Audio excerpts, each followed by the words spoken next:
Neuro pulmo and centre for surgical excellence Sai Deepa multi speciality hospital Chandanagar Hyderabad. ఉన్నాడు RP నీకు? ఉన్నారు అంటే మొన్న కూడా one of the reason RP వల్ల కూడా నువ్వు బయటికి వెళ్ళిపోయావు అంటుంటారు. నిజంగా నాకు తెలియదు నిజమేంటో. ఆర్పి టచ్ లో ఉన్నాడా? ఉన్నారు. నేను వైజాగ్ లో నెల్లూరు పెద్దారెడ్డి ఓపెనింగ్ కి పిలిచారు, వెళ్ళాను. అప్పుడు ఉన్నా, కాంటాక్ట్ లో ఉన్నా. దాన్నే ఉంది. మణికొండలో కూడా అందరూ వచ్చారు, అంటే అందరూ తిట్టించుకొని కూడా వచ్చారు మళ్ళీ.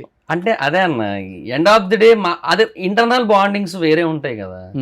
మళ్ళీ అప్పుడు ఏమైనా ఐడియాలజికల్ డిఫరెన్సెస్ వేరే ఉండొచ్చేమో కానీ పర్సనల్ బాండింగ్స్ వేరు కదా. ఏది కాల్ చేయి ఒకసారి ఆర్పికి. ఇప్పుడా ఎదుగుతారు ఎత్తుతాడు లేడు అంటే అలా కాదు, ఆయన బేసిక్ గా ఏదో ఒక వర్క్ లో ఉంటారు కదా. నువ్వు మంచి రైటరు కదా మహి. ఇప్పుడు నువ్వు చేసినా చేయకపోయినా నీ సజెషన్స్ తీసుకోవడానికి కాల్ చేసే వాళ్ళు ఎవరు లేరా టీమ్ లీడర్స్? ఈ పంచుల మీద కానీ లేకపోతే లైన్స్ మీద? నాకు ఎవరైనా దేనికైనా ఫోన్ చేస్తారంటే ఫర్ ద పర్పస్ ఆఫ్ ఏదైనా వాళ్ళది ఏదైనా మూవీ ఏదైనా చేసింది రిలీజ్ అయితే దాన్ని ఇట్లా సుధీర్ కాల్ చేస్తుంటాడా? సుధీర్ అన్న ఎప్పుడు చేయరు, బట్ కలిసినప్పుడు చాలా బాగా. సుధీర్ ఫోన్లు కూడా ఎత్తాడంటుంటారు, నిజమేనా? ఎత్తరా? ఎందువల్ల ఏమో, చాలా రిజర్వ్డ్ ఏమో. మామూలుగా అయితే పొలిటీషియన్స్ ఎత్తరు, ఆయన చాలా రిజర్వ్డ్. మా దగ్గర కూడా అంతే, క్యారవాన్ లో ఉంటారు, బయటికి రారు ఎక్కువ. అలా స్కిట్కి వస్తారు మళ్ళీ వెళ్ళిపోతారు, అంతే. చాలా రిజర్వ్డ్ ఉంటారు ఫస్ట్ నుంచి కూడా. ఫస్ట్ నుంచి అంతే. అంతెందుకు, నేను మానేసిన తర్వాత అది చెప్పాను కదన్నా, ఫస్ట్ ఒక 1 year తర్వాత ఎక్స్ట్రాకి మళ్ళీ వెళ్ళానని చెప్పి వెళ్ళిన తర్వాత సుధీర్ అన్న క్యారవాన్లోకి వెళ్ళాను. సుధీర్ అన్న, రామప్రసాద్ అన్న, సీన్ అన్న ఉన్నారు అక్కడ. రారా అని చెప్పి కూర్చోమన్నారు. సుధీర్ అన్న బాగున్నావారా, ఏం చేస్తున్నావు, ఏ టీం రా ఇప్పుడు? అప్పుడు ఎప్పుడో చూసాను టీం లీడర్గా, మళ్ళీ ఇప్పుడు ఏం చేస్తున్నావు ఇంతకీ అన్నాడు. అన్న నేను మానేసి 1 year అయిందన్నా అన్నాను. మానేసావు? ఎప్పుడు మానేసావు నువ్వు, ఎందుకు మానేసావు అది ఇది అంటే రామప్రసాద్ చెప్తున్నాడు, చాలా నాళ్ళు అయింది మానేసి, అదేవో చాలా రీజన్స్ ఉన్నాయి, ఇప్పుడు అయినా ఎందుకులే కానీ మానేశాడు అని చెప్పి అప్పుడు చెప్తున్నారు.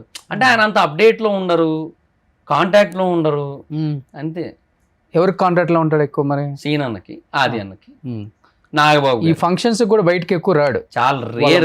మమ్మీ డాడీ వస్తుంటారు అన్నిటికీ, అంతే. చాలా రేర్.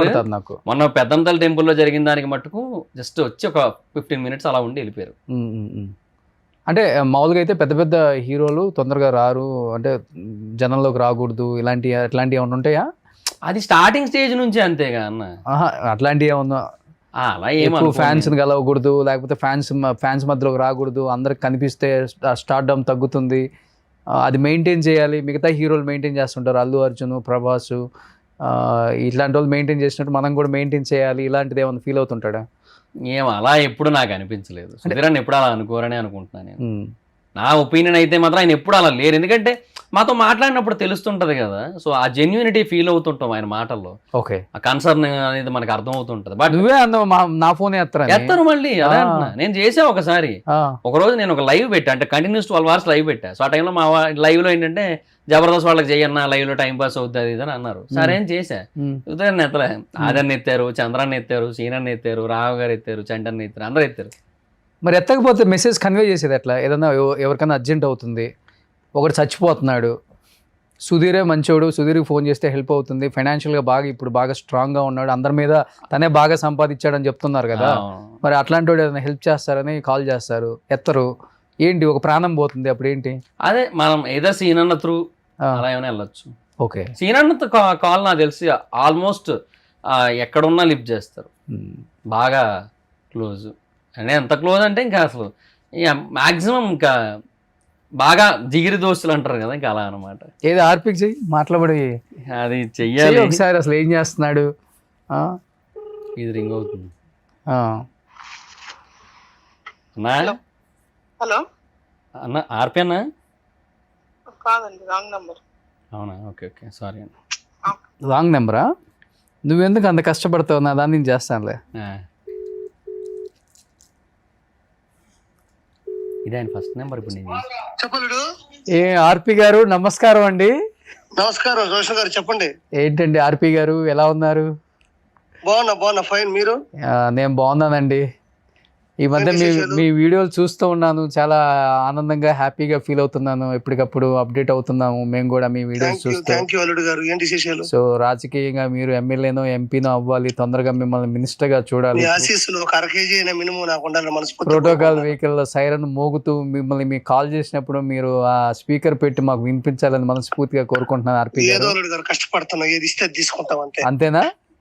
అంతే, ఎంత ఆశించేది ఏమి ఉండదు, కష్టపడమే. ఎంత పిండికి అంత రొట్టె. అంతే అంతే, మన చేతిలో ఏం లేదు, మనం కష్టపడ్డ వరకే మన బాధ్యత. సో మీ అభిమాని ఒక అతను వచ్చారు మా ఛానల్ కి, ఇవ్వండి. మీకు వీర విధేయుడు అభిమాని, మీరంటే ఏ పార్ట్ అయినా కోసేసుకుంటారు అనమాట బాడీలో. ఇప్పుడే లైవ్ లో ఉన్నారా? అవును, ఇవ్వండి. మాట్లాడండి ఒకసారి. అన్న హాయ్ అన్న. ఎరా మహిదర్ అన్న బాగున్నారా అన్న? 120 ఎపిసోడ్లు బంధం బానే ఉంది. ఏమంటాయన్న మీరే చెప్పాలి. మిమ్మల్ని ఇన్స్పిరేషన్ తీసుకొని దర్ఫీ అని ఒక కేఫ్ స్టార్ట్ చేశా. అదేంటి ఆర్పి వల్ల బయటకు వచ్చేసారన్నా? నేను ఎప్పుడు అన్నా అనుకుంటున్నారని మీరే అన్నారు.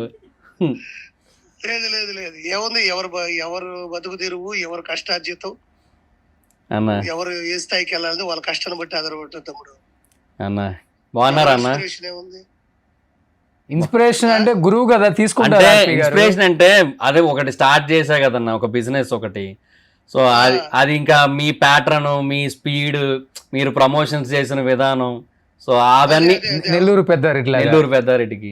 హైదరాబాద్ వచ్చావా? హైదరాబాద్ ఉన్నా అన్న. సరే తమ్ముడు, ఆల్ ద బెస్ట్.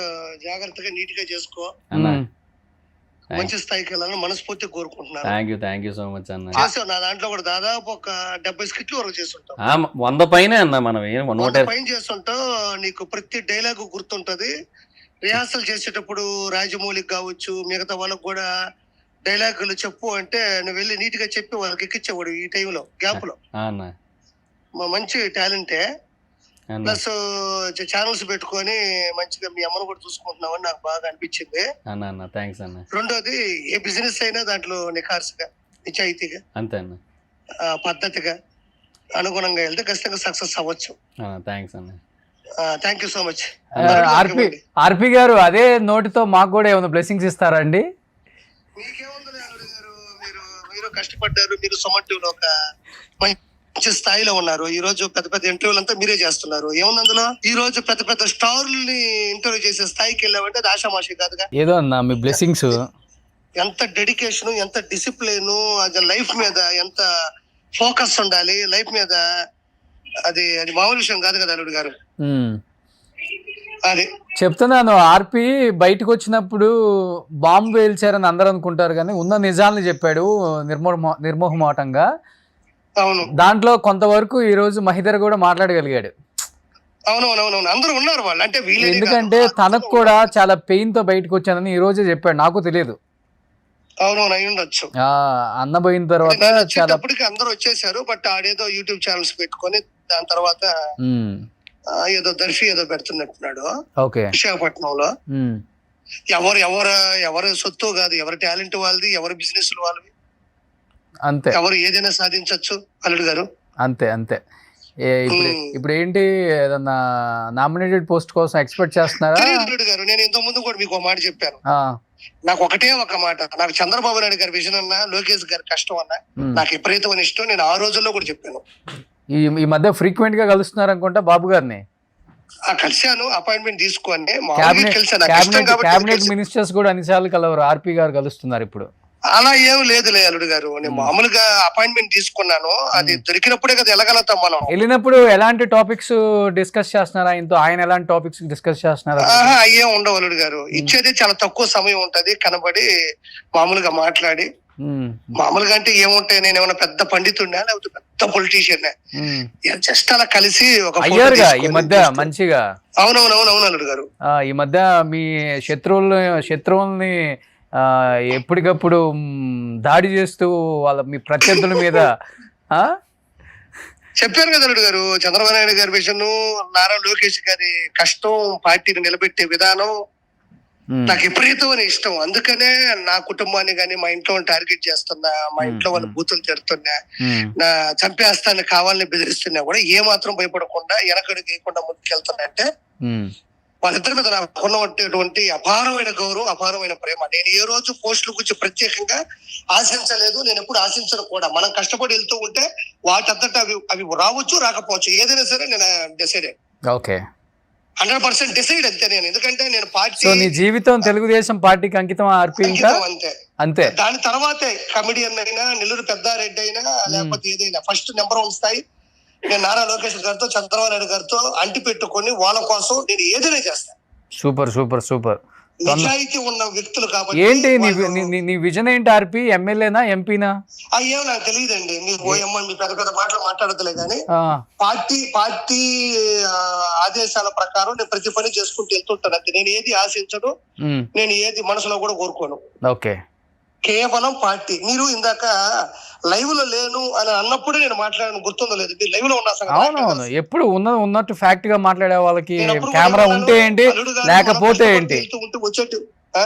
కెమెరా ఉంటే ఏంటి లేకపోతే ఏంటి, మళ్ళంటే వాళ్ళకి ఓపెన్ గా ఫ్యాక్ట్స్ మాట్లాడుకునే వాళ్ళకి. ఇప్పుడు మహిదర్ నీతో ఉన్న సంగతి, నువ్వు లైవ్ లో ఉన్న సంగతి నాకు తెలియదుగా. అవును. నేను అప్పుడు మీ అత్తగారిని చెప్పింది కూడా అదే కదా. నాకు వీటి మీద ఆలోచన లేదు అల్లుడు గారు. 1/2 కేజీ ఆశీస్సులు మీ ఉండాలని కూడా సరదా చేశాను. అర కేజీ ఏంటి, కేజీ పెడతాం. థ్యాంక్ యూ అల్లుడు గారు. మీరు మంచి పొజిషన్ లో ఉన్నాడు. ఆడు కూడా మా తమ్ముడే అవుతాడు. ఆ, ఆడు అంటాను, నేను తప్పుగా అనుకోవద్దు. నేను సరదాగా ఉంటాను లేదు. చెప్తాను. ఉమ్. అది ఖచ్చితంగా ఆడు బాగా చూసుకుంటాడు, వాళ్ళ అమ్మని వాళ్ళని బాగా చూసుకుంటాడు. ఓకే ఆర్పి, చాలా కష్టపడుతున్నావు. నిన్ను కూడా ఒక మంచి పొజిషన్ లో చూడాలని మనస్ఫూర్తిగా కోరుకుంటున్నాను. థ్యాంక్ యూ అల్లుడు గారు. థ్యాంక్ యూ కలుద్దాం తొందరలో. ఓకే అల్లుడు. థ్యాంక్ యూ అల్లుడు. ఓకే. ఓకే అల్లుడు. చూసావా, మీ 120 స్కిట్లు చేసినా గానీ ఆయన కొత్త నెంబర్ మీ దగ్గర లేదు, నా దాంట్లో ఉందంటే అంటే ఇప్పుడు కొంచెం వాడు ఏ కొత్త నెంబర్ తీసుకున్నా నాకు ఒక హాయ్ అని మెసేజ్ పెడతాడు. Okay okay. అంటే ఇప్పుడు కొంచెం పొలిటికల్ గా కొంచెం అట్లా అయింది కాబట్టి ఆ, అనిపిస్తుంటదా పొలిటికల్ గా ఆర్పి అన్న మరీ స్టాండ్ ఎక్కువ తీసుకొని? అంటే ఏమో, బట్ అంటే అందరి విషయంలో ఏమో, బట్ ఒక్క రోజా గారి విషయంలో ఏమో కొంచెం నార్మల్ గా ఉండొచ్చేమో అనిపిస్తుంది అంతే, ఒక్క దగ్గర అంతే. ఎందుకంటే ఆమె తన మంచి కోరుకున్న వ్యక్తి కదా. మాకంటే మా జబర్దస్త్ లో మాకు ఆర్పి అన్నకు బాగా సపోర్ట్ ఇచ్చారు ఎవరు? రోజా గారు. రోజా గారు కొంచెం ఆ, అంటే support in the sense skits లోనే, అదే అదే స్కిట్స్ కి కొంచెం ఎక్కువ ఇంటరాక్ట్ అవుతూ ఫన్ ఆవిడ సైడ్ నుంచి కూడా ఇంకా జనరేట్ చేస్తూ, సో స్కిట్ బాగా హైలైట్ అవ్వడానికి ఆవిడ కొంచెం హెల్ప్ చేసేవారు. ఓకే ఎక్కువ ఇంటరాక్ట్ అయ్యేవారు. ఆర్పి అన్న స్కిట్ అంటే బాగా ఎగ్జైట్ అయ్యేవారు, ఓకే ఎందుకంటే బాగా నవ్విస్తాడనే ఒక ఫీలింగ్ తో ఓకే. అట్లా ఉండేది. సో తర్వాత ఓపెనింగ్ కి కూడా వచ్చారు. ఇట్లా కొన్ని ఉన్నాయి కదా, అట్లా ఒక్క విషయంలో అనిపిస్తుంది. సో ఆమెనే టార్గెట్ చేశాడు ఈ రోజు. అంతే, అంటే అనేది టార్గెట్ ఇన్ ద కొంచెం సెన్స్ అది ఎలాగో పొలిటికల్ గా తప్పదు. పొలిటికల్ గా ఇంకా మనం 100 అస్త్రాలు వదిలామంటే అది అన్ని వైపులా వెళ్తాయి, అందరి మీదకి వెళ్తాయి, అది వేరు. కానీ ఏమో ఆ అస్త్రాన్ని కొంచెం సాఫ్ట్ గా వదిలింటే బాగున్నాయేమో అనిపిస్తుంది. చాలా మందికి అదే అనిపిస్తుంది. సో తను కూడా తన స్టాండ్ తప్పదు కొన్ని విషయాల్లో కాబట్టి వెళ్తున్నాడేమో, కానీ అంతే. నేను కూడా మరీ అంత ఇది అనుకోలేదు. చూద్దాం ఎలా ఉంటుందో. సుమన్ టీవీలో మీ పర్సనల్ అండ్ బిజినెస్ ప్రమోషన్స్ కోసం కింది నెంబర్కి కాంటాక్ట్ చేయండి.